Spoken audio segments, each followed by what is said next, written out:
I wanted to make this video and I'm going to give my thoughts on something, but I also want to hear your thoughts on something as well because this is a very interesting topic in World of Warcraft, and I do think we're at a kind of a turning point for where the game is going from now on. So, season one of Dragonflight is now like well underway, many weeks in, and a lot of people have done all the content, many higher keys, like keys are already seeing really high numbers already. There's still this internal debate about what is a high and isn't a high key, but that's probably because so much has changed in the game. So I want to talk a little bit about that, and I want to give my thoughts on what has changed in the game, and especially if you're new to Dragonflight, also new to the channel, but if you haven't played in past seasons, I think this will be a good perspective for you, and I hope that you'll hear it and then you'll give your perspective in the comments. Okay, so let's start with that exact topic, the whole high versus low key thing. I made a video the other day coming from Cop Stream that was I thought it was hilarious, and we had a really good laugh at it. But there's a lot of people who are like openly offended about me calling a 13 a low key in the title. Now, to be honest, that's mostly an SEO grab. I mean, I think that's something that people are looking for, so that's why I put it in the title. Uh, my opinion on low key thing, the quote unquote like LOL, the LOW key, it's like I don't care about that at all. That's just irrelevant. Honestly, kind of don't like using that, and I think it'd be better off if people didn't use those phrases. It's not really misleading in my eyes, but I can see why people would be upset. But I think this is all spawned from the idea here that people don't realize what a 13 actually is. Right now, a 13 is much harder than a 13 in the past, but Blizzard doesn't really care about that. Like, if you do all 13s, you don't get anything for that. You know what I mean? There's no achievement to do all 13s. You don't get Keystone Master. You don't get any portals. You don't get anything. So, the way I've always looked at it is the low keys are keys that are below the minimum, or whatever the maximum, I guess, of the reward structures would be. Now that has changed in Dragonflight. If you guys never played Dragonflight, or if you never played before Dragonflight, or you never did Mythic Plus seasons before Dragonflight, it's very, very, very different. In the past, it used to be only to 15, and that would be where the curve would be. And then everything above that was just for fun. And there was a couple incentives added to 20s late in Shadowlands, but for the most part, it's just been, 15 was the gear, and now 20 is the gear. Okay. And on top of that, they also made keys much, much harder. They numerically changed the keystone curve. So you're having more difficulty per key. So, yeah, in reality, maybe that 13 that you're doing now is equivalent to a 15 or higher from previous seasons, but we just can't equate those things because of the way the affixes work and the way the game is proliferating and new classes and all these things. So we don't really know for sure. There's no even comparison. All I know is that a 13 is 7 levels lower than the highest keystone that is going to reward the best right now. So that to me is a pretty low key. And frankly, I did a 13 like day one of the season. So if you are struggling out there with that, you should assess this. You should understand what the game is offering you. And I think that's the best way to look at it, because if you're unable to say like, "Oh, I really want to get the best gear possible from this system. I really want to get a 20 done." Even if you can't say like, "I really want to get 16s done so I can get the reagents to upgrade the gear."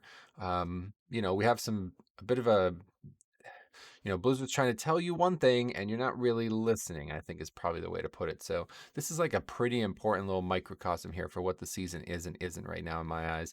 And I thought that was a really great place to start, but there's a couple other big things as well. The next one that I think would be the biggest is simply the changes to the dungeons. And I mean to say like the way dungeons are delivered right now. So in every other season ever, they had dungeons that came in with the expansion, and then those dungeons would be the dungeons we would do in Mythic Plus, and that was it. And this expansion has changed that. Now, season 4 of Shadowlands also was an experiment to change this as well, and they made a lot of posts on this. If you guys didn't read it or catch up on all that, I can understand, because Shadowlands, you might not have been playing at the time, you weren't following it. But unfortunately, you missed a very important conversation. And if you're hearing about this or you're confused about this, that's why. So, um, what they're going for here is simply a system where there is more variety season to season, and it's going to hopefully make things feel fresher. So they added 8 new dungeons to the game. I'm confident that they'll add more dungeons. Obviously, there'll probably be a mega dungeon. Seems like every expansion has one anyway. So that's at least 2 more Mythic Plus dungeons in Dragonflight's expansion coming. What will the next expansion, whatever the next season look like? I mean to say, we don't really know that We obviously don't know anything about what the raid or what the theme of it will be yet, but we will find that out together. So but that is a big, big, big change. And in my opinion, that change is one that I don't know how it's going to work out. I think there's going to be some problems with this moving forward. So I want to talk about that because I think that's really important. In terms of the keystone scaling and everything we talked about the first, I don't really have any complaints about that. I think it's fine. I really do like the idea of 20s being the top and them being hard.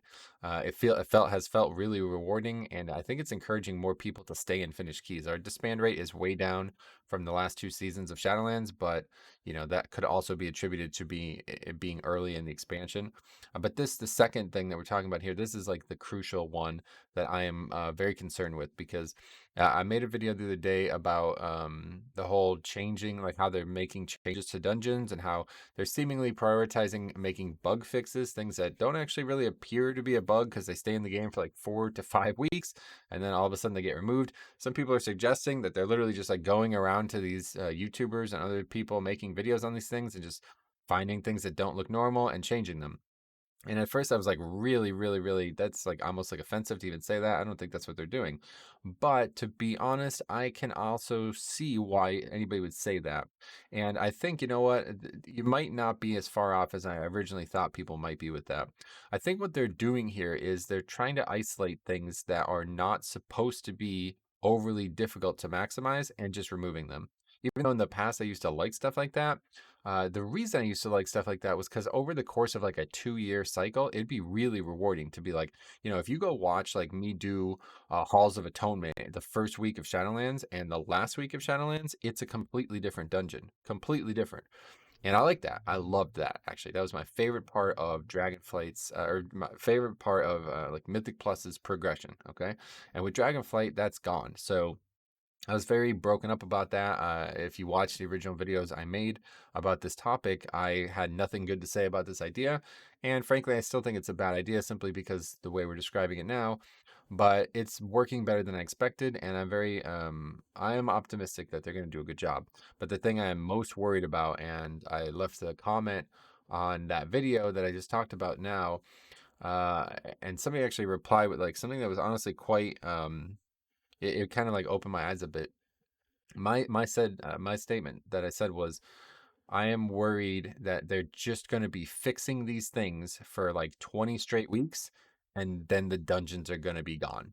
You know what I mean? Like they're going to be fixing stuff like cuz people are going to keep finding new stuff, right?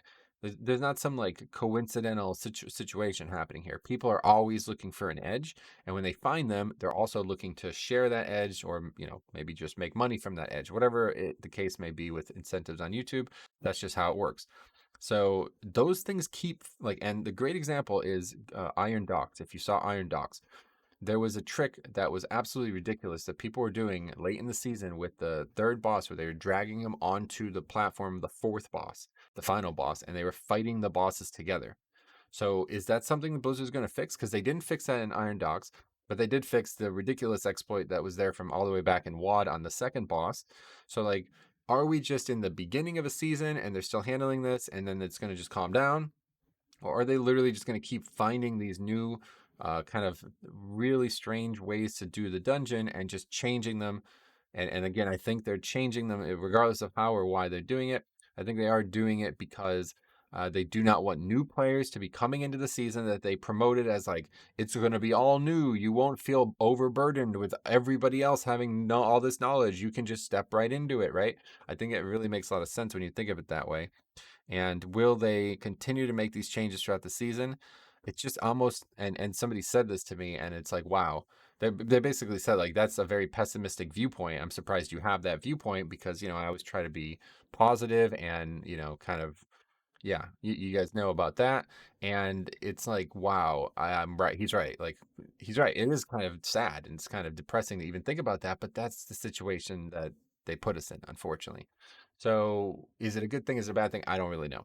All I know is it's noticeable, and I'm definitely worried that they're going to spend all their developmental time fixing things that frankly probably don't need to be changed just to adhere to this new concept of the season.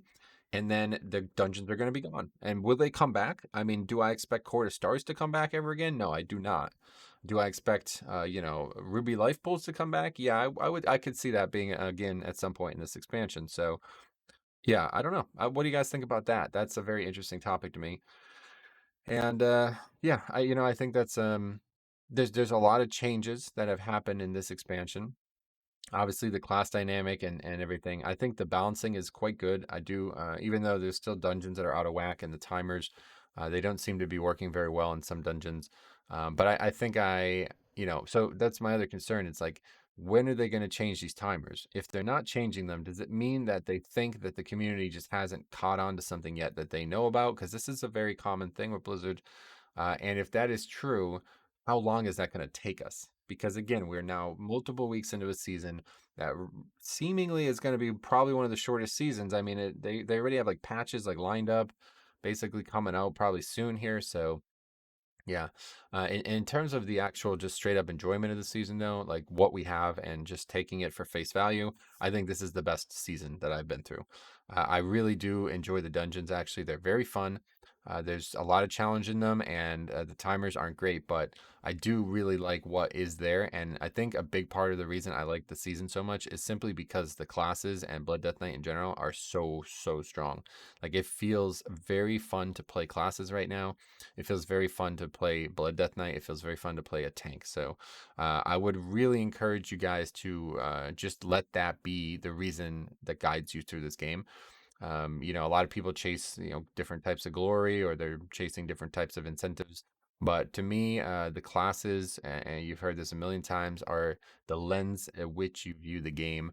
And yeah, it can be very rewarding to try to change the lens every once in a while and get a new perspective. So I just wanted to do a little video on that. I apologize for not streaming recently. I hope to be back to that soon, but right now I don't have the ability to do that. So we'll return to that when we can, and hopefully we'll get some more hilarity. I still am waiting. Me and Cop are going to get together, and we're going to do some more tanking stuff. But until then, I appreciate it. And if you're listening and you reached out to me recently, I just know that I am very, very grateful for that. So thank you for watching. Let me know your thoughts so far in season one. We'll be back soon.